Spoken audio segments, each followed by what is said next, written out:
अन्नपूर्णे सदा पूर्णे शंकर प्राणवल्लभे ज्ञान वैराग्य सिद्ध्यर्थम भिक्षाम देहि च पार्वती। माता अन्नपूर्णा का व्रत हिंदू धर्म में विशेष महत्व रखता है।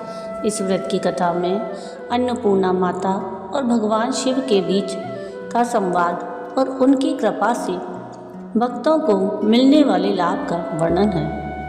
व्रत करने वाले व्यक्ति को यह कथा सुनना या पढ़ना अनिवार्य माना जाता है।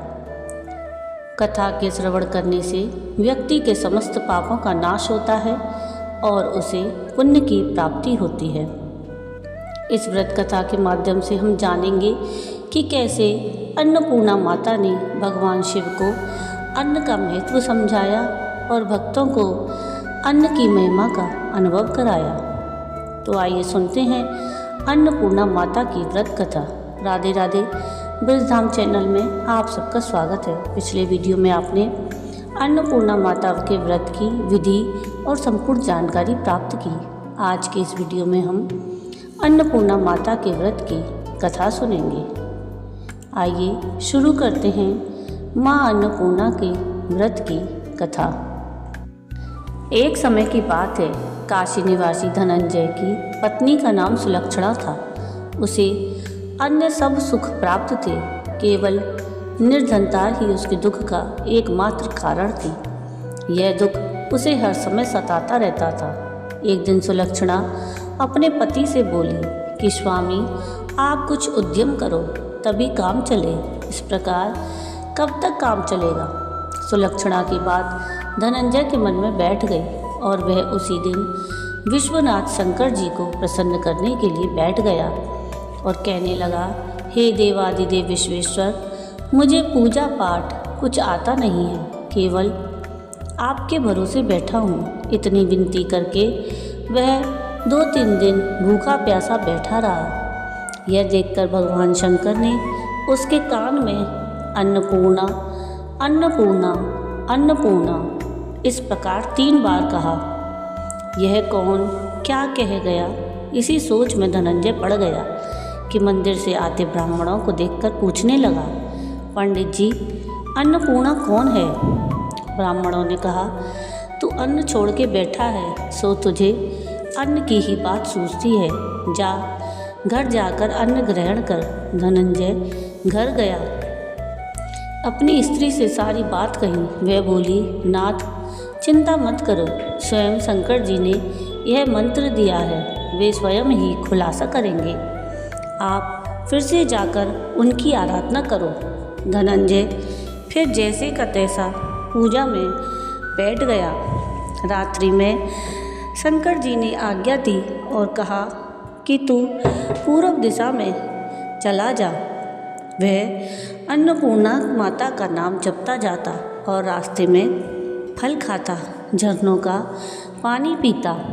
इस प्रकार कितने ही दिनों तक चलता गया। वहाँ उसे चांदी सी चमकती वन की शोभा देखने में आई। सुंदर सरोवर देखने में या उसके किनारे कितनी ही अप्सराएं झुंड बनाए बैठी थीं। एक कथा सुनती और सब मिलकर माँ अन्नपूर्णा इस प्रकार बार बार कहती थी।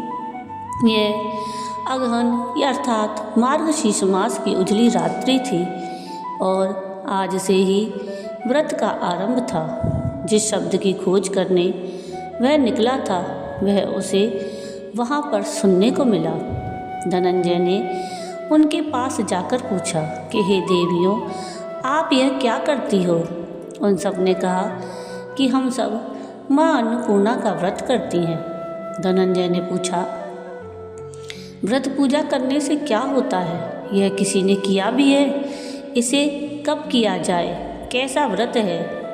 मैं और कैसी विधि है? मुझसे भी विस्तार से बतलाओ। वे कहने लगी, इस व्रत को सब कोई कर सकते हैं। 21 दिन तक के लिए 21 गांठ का सूत लेना चाहिए। 21 दिन यदि ना बने तो 1 दिन उपवास करें। यह भी ना बने तो केवल कथा सुनकर प्रसाद लें। निराहार रहकर कथा कहें। कथा सुनने वाला यदि कोई ना मिले तो पीपल के पत्तों को रख सुपारी या घृत कुमारी वृक्ष के सामने कर, दीपक को साक्षी कर, सूर्य, गाय, तुलसी यह महादेव को बिना कथा सुनाए मुख में दाना ना डालें। यदि भूल से कुछ पड़ जाए तो 1 दिवस फिर उपवास करें। व्रत के दिन क्रोध ना करें और झूठ ना बोलें। धनंजय बोला कि इस व्रत के करने से क्या होगा। वे कहने लगी, इसके करने से अंधों को नेत्र मिले, लूलों को हाथ मिले, निर्धन के घर धन आए, बांझ को संतान मिले, मूर्ख को विद्या आए। जो जिस कामना से यह व्रत करे माँ उसकी इच्छा पूरी करती हैं। वह कहने लगा, बहनों मेरे पास भी धन नहीं है, विद्या नहीं है, कुछ भी तो नहीं है। मैं तो दुखिया ब्राह्मण हूँ, मुझे इस व्रत का सूत दोगी? हाँ भाई, तेरा कल्याण हो, हम तुम्हें अवश्य देंगे। ले इस व्रत का मंगल सूत ले। धनंजय ने व्रत किया। व्रत पूरा हुआ तभी सरोवर में से 21 खंड की स्वर्ण सीढ़ी हीरा मोती जड़ी हुई प्रकट हुई। धनंजय जय अन्नपूर्णा कहता जाता। इस प्रकार कितनी ही सीढ़ियाँ उतर गया तो क्या देखता है कि करोड़ों सूर्य से प्रकाशमान अन्नपूर्णा का मंदिर है। उनके सामने स्वर्ण सिंहासन पर माता अन्नपूर्णा विराजमान हैं। सामने भिक्षा हेतु शंकर भगवान खड़े हैं। देवांगनाएं चंवर डुलाती हैं, कितनी ही हथियार बांधे पहरा देती हैं। धनंजय दौड़कर जगदम्बा के चरणों में गिर गया। देवी उसके मन का क्लेश जान गई। धनंजय कहने लगा, माता आप तो अंतर्यामिनी हो, आपको अपनी दशा क्या बताऊं। माता बोली, मेरा व्रत किया है, जा संसार तेरा सत्कार करेगा। माता ने धनंजय की जिह्वा पर बीज मंत्र लिख दिया। अब तो उसके रोम रोम में विद्या प्रकट हो गई। इतने में क्या देखता है कि वह काशी विश्वनाथ के मंदिर में खड़ा है। माँ का वरदान ले धनंजय घर आया। सुलक्षणा से सारी बात कही। माता जी की कृपा से उसके घर में संपत्ति उमड़ने लगी। छोटा सा घर बहुत बड़ा गिना जाने लगा। जैसे शहद के चत्ते में मक्खियाँ जमा होती हैं, उसी प्रकार अनेक सगे संबंधी आकर उसकी बड़ाई करने लगे। कहने लगे, इतना धन और इतना बड़ा घर, सुंदर संतान नहीं तो इस कमाई का कौन भोग करेगा। सुलक्षणा से संतान नहीं है, इसलिए तुम दूसरा विवाह करो। अनिच्छा होते हुए भी धनंजय को दूसरा विवाह करना पड़ा और सती सुलक्षणा को सौत का दुख उठाना पड़ा। इस प्रकार दिन बीतते गए। फिर अगहन मास आया। नए बंधन से बंधे पति से सुलक्षणा ने कहलाया कि हम व्रत के प्रभाव से सुखी हुए हैं, इस कारण यह व्रत छोड़ना नहीं चाहिए। यह माता जी का प्रताप है जो हम इतने संपन्न और सुखी हैं। सुलक्षणा की बात सुन धनंजय उसके यहाँ आया और व्रत में बैठ गया। नई बहू को इस व्रत की खबर नहीं थी। वह धनंजय के आने की राह देख रही थी। दिन बीतते गए और व्रत पूर्ण होने में 3 दिवस बाकी थे कि नई बहू को खबर पड़ी। उसके मन में ईर्ष्या की ज्वाला दहकने लगी। वह सुलक्षणा के घर जा पहुंची और उसने वहां भगदड़ मचा दी।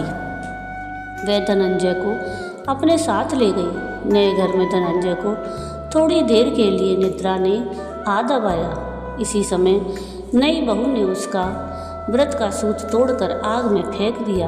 अब तो माता जी का कोप जाग गया। घर में अकस्मात आग लग गई। सब कुछ जलकर खाक हो गया। सुलक्षणा जान गई और पति को फिर अपने घर ले आई। नई बहू रूठकर पिता के घर जा बैठी। पति को परमेश्वर मानने वाली सुलक्षणा बोली, नाथ घबराना नहीं, माता जी की कृपा अलौकिक है। पुत्र को पुत्र हो जाता है पर माता को माता नहीं होती।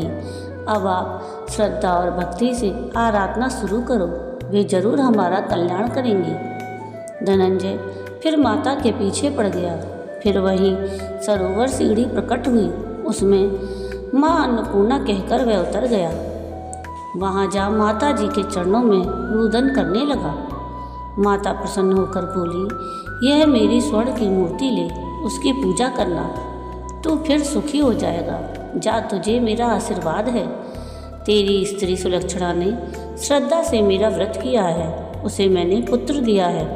धनंजय ने आंखें खोली तो खुद को काशी विश्वनाथ के मंदिर में खड़ा पाया। वहाँ से फिर उसी प्रकार वह अपने घर आया। इधर सुलक्षणा के दिन चढ़े और महीने पूरे होते ही पुत्र का जन्म हुआ। गांव में आश्चर्य की लहर दौड़ गई। इस प्रकार उसी गांव के निसंतान सेठ के पुत्र होने पर उसने माता अन्नपूर्णा का मंदिर बनवा दिया। उसमें माता जी धूमधाम से पधारी, यज्ञ किया और धनंजय को मंदिर के आचार्य का पद दे दिया। जीविका के लिए मंदिर की दक्षिणा और रहने के लिए बड़ा सुंदर सा भवन दिया। धनंजय स्त्री और पुत्र सहित वहाँ रहने लगा। माता जी के चढ़ावे में भरपूर आमदनी होने लगी। उधर नई बहू के पिता के घर डाका पड़ा, सब लुट गया। वे भीख मांगकर पेट भरने लग गए। सुलक्षणा ने यह सुना तो उन्हें बुला भेजा, अलग घर में रख लिया और उनके अन्न वस्त्र का प्रबंध कर दिया। धनंजय, सुलक्षणा और उसका पुत्र माता जी की कृपा से आनंद से रहने लगे। माता जी ने जैसे उनके भंडार भरे वैसे सबके भंडार भरे। जय अन्नपूर्णा माता की।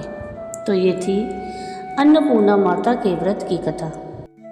आपको आज की ये कथा कैसी लगी मुझे कमेंट करके ज़रूर बताइएगा। और अगर आपको आज की ये कथा पसंद आई हो तो प्लीज़ इसको लाइक शेयर ज़रूर कीजिएगा और प्लीज़ मेरे चैनल को सब्सक्राइब कीजिएगा और कमेंट में राधे राधे ज़रूर लिखिएगा।